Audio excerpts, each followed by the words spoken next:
Hello friends, welcome है आप सभी का आपके इस कृष्णा आर्ट्स एजुकेशन चैनल में, जो केवल और केवल बोर्ड एग्जाम की तैयारी करवाने के लिए बनी है। इसलिए इस चैनल को आपने अभी तक सब्सक्राइब नहीं किया तो इस चैनल को सब्सक्राइब कर दें और साइड के बेल नोटिफिकेशन को भी प्रेस कर दें, ताकि हमारी वीडियो का लेटेस्ट नोटिफिकेशन आप तक सबसे पहले पहुंच सके। और अगर आपको इस चैनल से रिलेटेड क्लास 10 के नोट्स और PDF चाहिए, आपको क्लासेस के नोटिफिकेशन सही समय पर चाहिए, तो आप हमारे टेलीग्राम चैनल को ज्वाइन कर लें।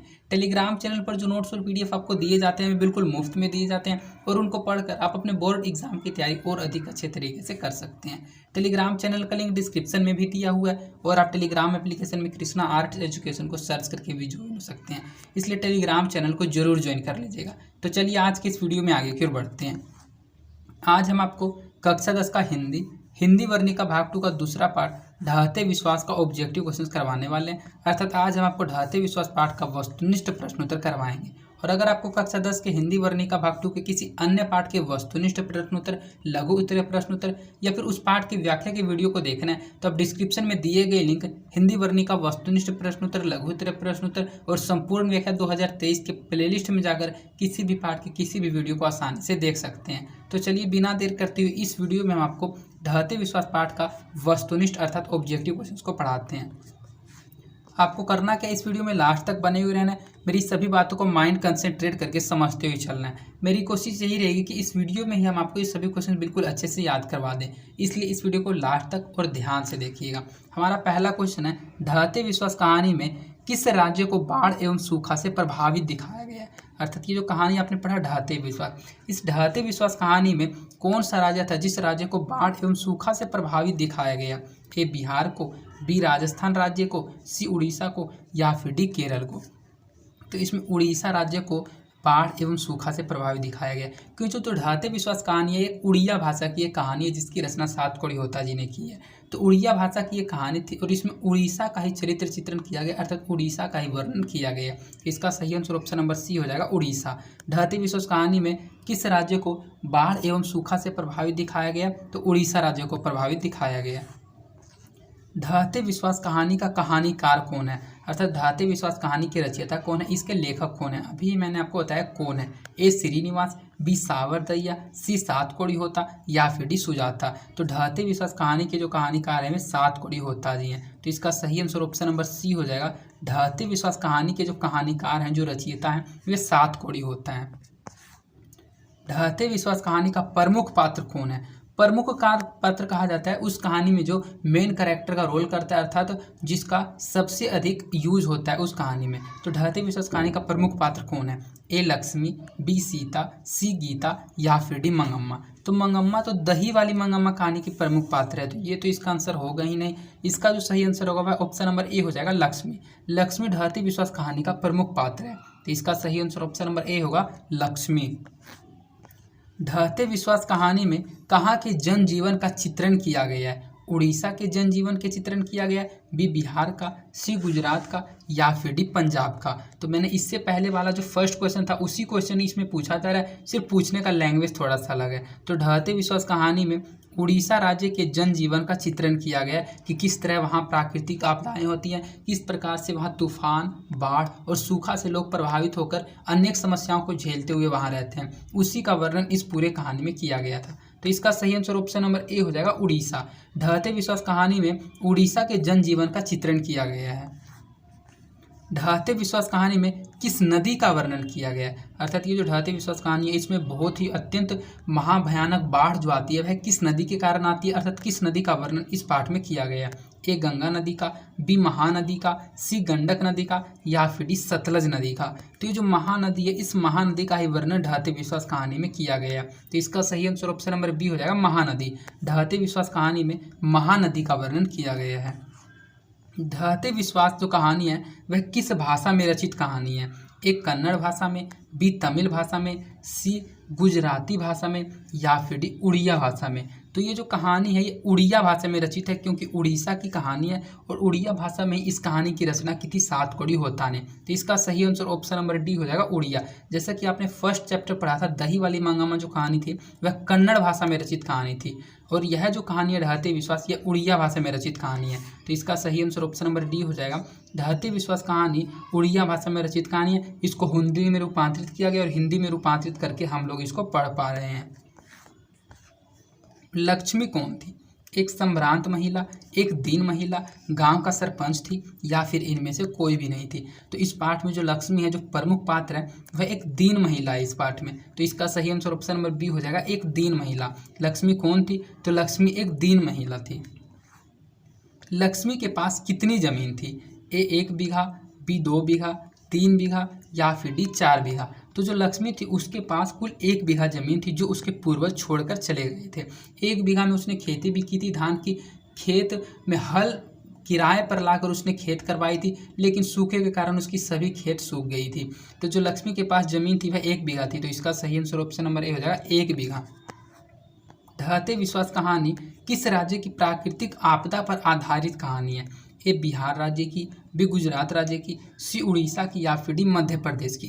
तो ये एक ही क्वेश्चन है, इसी को घुमा घुमा के एग्जाम में पूछा जाएगा। सिर्फ लैंग्वेज थोड़ा सा अलग होता है, तो आप अच्छे से समझ आइए कि जो ढहते विश्वास कहानी है वह उड़ीसा राज्य के लोगों का जनजीवन का चित्रण करती है, वहीं के प्राकृतिक आपदा पर ये आधारित कहानी है। तो इसका सही आंसर ऑप्शन नंबर सी हो जाएगा, उड़ीसा। ढहते विश्वास कहानी उड़ीसा राज्य की प्राकृतिक आपदा पर आधारित एक कहानी है। ढहते विश्वास कहानी में किस नदी का भयावह दृश्य प्रस्तुत किया गया है? ए ब्रह्मपुत्र नदी का, बी महानंदा नदी का, सी सोन नदी का, या फिर डी कोसी नदी का। तो ये थोड़ा टाइपिंग में मिस्टेक है, यहाँ महानंदा नहीं महानदी होना चाहिए था, क्योंकि महानदी का ही वर्णन ढहते विश्वास कहानी में किया गया और उस नदी के भयावह दृश्य को भी प्रस्तुत किया गया है। तो इसका सही आंसर ऑप्शन नंबर बी हो जाएगा, महानदी कहानी। महानदी कहानी में महानदी नदी का ढहते विश्वास कहानी में भयावह दृश्य को प्रस्तुत किया गया है। लक्ष्मी के गांव के समीप किस देवी देवता के मंदिर थे? ए माँ मुंडेश्वरी देवी एवं भगवान शिव के, बी माँ कात्यायनी एवं शिव की, बी सी माँ लक्ष्मी एवं भगवान विष्णु देवी देवता के मंदिर थे, या फिर इनमें से किसी के भी नहीं। तो अगर आप इन क्वेश्चंस को बिल्कुल अच्छे से कंफर्म तरीके से याद करना चाहते हैं, इन क्वेश्चंस को रट के नहीं याद करना चाहते हैं, तो आप इस पार्ट को जरूर पढ़ लीजिएगा। मैंने इस पूरे पार्ट को बिल्कुल अच्छे से एक्सप्लेन कर रखा है, लाइन बाय लाइन अच्छे से समझा कर पढ़ा रखा है। अगर आपने इस कहानी के व्याख्या वाली वीडियो को नहीं देखा है, तो इस वीडियो को देखने के बाद इस पार्ट के व्याख्या की वीडियो को भी जरूर देख लीजिएगा, क्योंकि अगर आप पार्ट को अच्छे से समझ लेते हैं, पार्ट को पढ़ लेते हैं, तो आपसे ऐसा एक भी ऑब्जेक्टिव और सब्जेक्टिव क्वेश्चन नहीं होगा जो कि नहीं बन पाएगा। इसलिए पार्ट को जरूर पढ़िएगा। तो पार्ट को पढ़ने के लिए आप डिस्क्रिप्शन में दिए गए लिंक में प्लेलिस्ट में जाकर पार्ट को पढ़ सकते हैं। तो लक्ष्मी के गांव के समीप किस देवी देवता के मंदिर थे? तो माँ मुंडेश्वरी देवी एवं भगवान शिव के देवी देवता का मंदिर था उसके गाँव के समीप। तो इसका सही आंसर ऑप्शन नंबर ए हो जाएगा, माँ मुंडेश्वरी देवी एवं शिव देवी देवता का मंदिर था।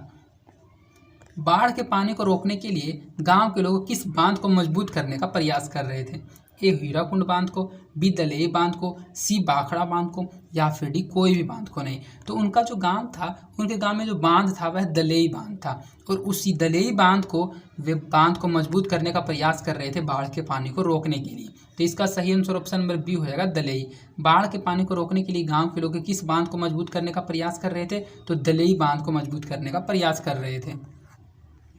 गुण निधि कहाँ से लौटा था? गुण निधि कौन था, कहाँ से लौटा था, इसका क्या इस कहानी में रोल है? इसलिए इन सभी बातों को जानने के लिए आप पाठ को जरूर पढ़िएगा, क्योंकि अगर आप पाठ को अगर पढ़े हुए होंगे तो आपको ये सभी ऑब्जेक्टिव क्वेश्चन के जरिए रिवीजन हो रहा होगा, और अगर आपने पाठ को नहीं पढ़ा होगा तो आपको ये याद हो रहे होंगे। तो गुण निधि कौन था और कहाँ से लौटा था? तो गुण निधि एक पढ़ाकू लड़का था जो कि कटक से लौटा था, वह कटक में रहकर पढ़ाई करता था। तो इसका सही आंसर ऑप्शन नंबर डी हो जाएगा, कटक। गुण निधि कहाँ से लौटा था? तो गुण निधि कटक से लौटा था।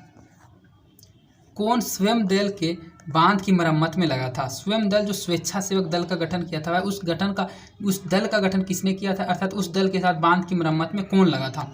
ए लक्ष्मण, बी गुणनिधि, सी अच्युत, या फिर डी कोई नहीं। तो कौन स्वयं दल के साथ बांध की मरम्मत में लगा था? तो जो गुणनिधि था, जो कटक से आया था, जो पढ़ाकू लड़का था, वही स्वयं दल का निर्माण करके बांध की मरम्मत में लगा था। तो इसका सही आंसर ऑप्शन नंबर बी हो जाएगा, गुणनिधि। गुणनिधि स्वयं दल के साथ बांध की मरम्मत में लगा था। इसका सही आंसर ऑप्शन नंबर बी हो जाएगा, गुणनिधि।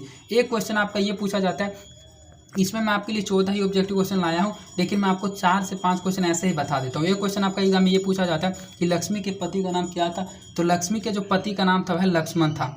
लक्ष्मी के पति का नाम क्या था? तो लक्ष्मी के पति का नाम लक्ष्मण था। दूसरा क्वेश्चन ये पूछा जाएगा कि लक्ष्मी के पति कहाँ नौकरी करते थे? तो लक्ष्मी के पति कलकत्ता में नौकरी करते थे, वहीं से वे पैसे भेजते थे। लक्ष्मी के कुल कितने संतान थे? तो लक्ष्मी के कुल 4 संतान थे। 2 लड़का था, एक बड़ा लड़का था, फिर उसके बाद 2 लड़की थी, और उसके बाद एक छोटा लड़का था जो 1 साल का था। ये क्वेश्चन जरूर ये पूछा जाता है, मोस्ट इंपॉर्टेंट क्वेश्चन है कि लक्ष्मी के बड़े लड़के का क्या नाम था। तो लक्ष्मी के बड़े लड़के का नाम अच्युत था, तो उसका जो आंसर हो जाएगा वह सी हो जाएगा। वैसे इस क्वेश्चन का आंसर कौन स्वयं के साथ बंद की मरम्मत करने में लगा था, तो इसका सही आंसर ऑप्शन बी हो जाएगा, गुणनिधि। लेकिन इसके अलावा मैंने आपको 5 ऐसे क्वेश्चन बता दिए कि लक्ष्मी के पति का क्या नाम था, तो लक्ष्मी के पति का नाम लक्ष्मण था। लक्ष्मी के पति कहाँ नौकरी करते थे, तो कलकत्ता में नौकरी करते थे। लक्ष्मी के कुल कितने संतान थे, तो लक्ष्मी के कुल 4 संतान थे। लक्ष्मी के बड़े पुत्र का अर्थात बड़े लड़के का क्या नाम था, तो लक्ष्मी के बड़े लड़के का नाम अच्युत था। तो इस प्रकार आपके इस पार्ट के 19 से 20 ऑब्जेक्टिव क्वेश्चंस को करवा दिए गए हैं, जो कि एग्जाम के दृष्टिकोण से मोस्ट इंपॉर्टेंट क्वेश्चंस हैं। और इन्हीं से बोर्ड एग्जाम में अगर ऑब्जेक्टिव क्वेश्चन पूछा जाएगा तो पूछा जाएगा। और अगर मैं आपको एक बार फिर से कहता हूं कि अगर आपने इस पार्ट की व्याख्या की वीडियो को नहीं देखा तो इस पार्ट को जरूर पढ़ लीजिएगा, क्योंकि अगर आप पार्ट को अच्छे से समझ लेते हो तो आप सभी ऑब्जेक्टिव और सब्जेक्टिव क्वेश्चन को बिल्कुल आसानी से बना पाइएगा। और अगर आपको यह वीडियो पसंद आई है तो इस वीडियो को अपने दोस्तों के बीच ज़्यादा से ज़्यादा शेयर कीजिएगा और इस वीडियो को लाइक भी जरूर कीजिएगा, जिससे मेरा मोटिवेशन बना हुआ रहता है। और अगर आपने अभी तक इस चैनल को सब्सक्राइब नहीं किया तो इस चैनल को सब्सक्राइब कर दें और साइड के बेल नोटिफिकेशन को प्रेस कर दें। और अगर आपको इन सभी क्वेश्चंस का आंसर सहित पीडीएफ चाहिए, इसके पीडीएफ के अलावा अन्य सभी चैप्टर्स के सभी सब्जेक्ट्स के पीडीएफ चाहिए, नोट्स चाहिए, तो आप हमारे टेलीग्राम चैनल को ज्वाइन कर लें। टेलीग्राम चैनल पर आपको करीब 300 प्लस नोट्स और पीडीएफ मिल जाएंगे, जिनको पढ़कर आप अपने बोर्ड एग्जाम की तैयारी बिल्कुल अच्छे तरीके से कर सकते हैं। इसलिए टेलीग्राम चैनल को जरूर ज्वाइन कर लीजिएगा। क्लासेस के अपडेट और नोटिफिकेशन भी आपको वहीं दिए जाते हैं। और अगर आपको किसी प्रकार की कोई समस्या होती है, आपको वीडियो कैसी लगी, आप अपना राय सलाह या फिर फीडबैक या फिर किसी बात को मुझ तक पहुंचाना चाहते हैं, तो आप कमेंट के माध्यम से अपनी बातों को मुझ तक पहुंचा सकते हैं और मेरे प्राइवेट टेलीग्राम आईडी पर मुझसे बात भी कर सकते हैं। तो आज के लिए इतना ही, धन्यवाद। मिलते हैं आपसे किसी अन्य इंपॉर्टेंट वीडियो में।